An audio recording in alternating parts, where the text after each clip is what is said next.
সকলকে স্বাগত আমার ইউটিউব চ্যানেলে। আজকে আমি ত্রিকোণমিতির উপর একটি খুব সুন্দর অঙ্ক নিয়ে এসেছি। অঙ্কটি আমরা লিখি কি আছে, √6 square x plus cosec square x into √tan square x minus sine square x. এই পুরো এক্সপ্রেশনটার একটা সিম্পলিফাইড ভ্যালু আমাদের নির্ণয় করতে বলছে। কিভাবে করব? অঙ্কটি খুবই সোজা। আমি যদি সেক, কোসেক, ট্যান, সাইন এদের মধ্যে যে রিলেশনগুলো রয়েছে সেইগুলো সম্বন্ধে সাধারণ আইডিয়া রাখি, খুব সহজেই করে ফেলতে পারবো। কীরকম? আমি সেক থিটা মানে কি জানি?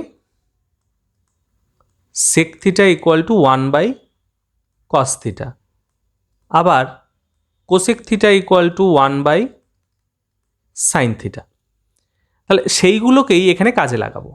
সেক স্কোয়ার এক্স রয়েছে, সেটাকে আমি লিখতে পারি 1/cos স্কোয়ার এক্স। এখানে রয়েছে কোসেক স্কোয়ার এক্স, তাহলে সেটাকে আমরা লিখতে পারি 1/sin square x into √tan x মানে হচ্ছে sine x by cos x, তাহলে এটাকে লিখতে পারি আমরা sine square x /cos square x minus sine square x.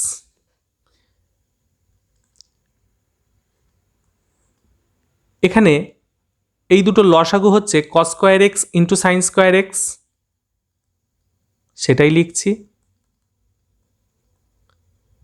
তাহলে যোগটা কত হচ্ছে এখানে? Sine square x plus cos square x into √।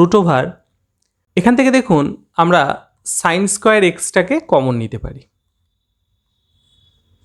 আর ভিতরে যেটা থাকছে তার লসাগু হচ্ছে cos square x 1 minus cos square x. এখন আমরা জানি sine square x plus cos square x তার ভ্যালু 1-এর সমান, তাহলে লিখিয়ে দিলাম 1/cos square x into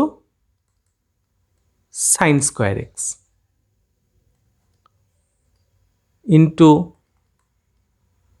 sine square x 1 minus cos square x তার value sine square x /cos square x. প্রত্যেকটার পাওয়ার স্কোয়ারের সমান, অর্থাৎ আমরা এখানে স্কোয়ার রুটগুলোকে পুরোপুরি নাকচ করে দিতে পারি। তাহলে এখানে কি পড়ে থাকবে?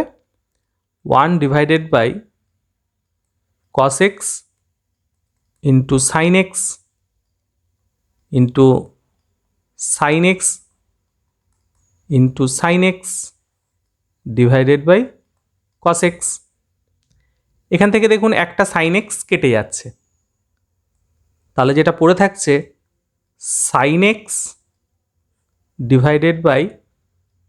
/cos স্কোয়ার এক্স অথবা sine x into 1/cos theta অর্থাৎ সেক থিটা, তাহলে 1/cos স্কোয়ার এক্স এটাকে আমরা লিখতে পারি সেক স্কোয়ার এক্স।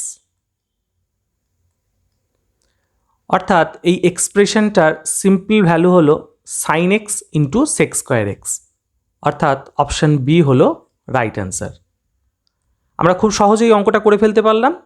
এই রিলেশনগুলো সম্বন্ধে যদি আমাদের সাধারণ আইডিয়া থাকে, খুব সহজেই এই ধরনের অঙ্কগুলি করা যায়। আশা করি অঙ্কটি আমি বোঝাতে পেরেছি। যদি ভিডিওটি ভালো লেগে থাকে অবশ্যই লাইক, শেয়ার, কমেন্ট করবেন এবং চ্যানেলটি যদি এখনও সাবস্ক্রাইব না করে থাকেন সাবস্ক্রাইব করার অনুরোধ থাকলো। ধন্যবাদ সকলকে ভিডিওটি দেখার জন্য। দেখা হবে পরের দিন অন্য কোনো ভিডিওতে।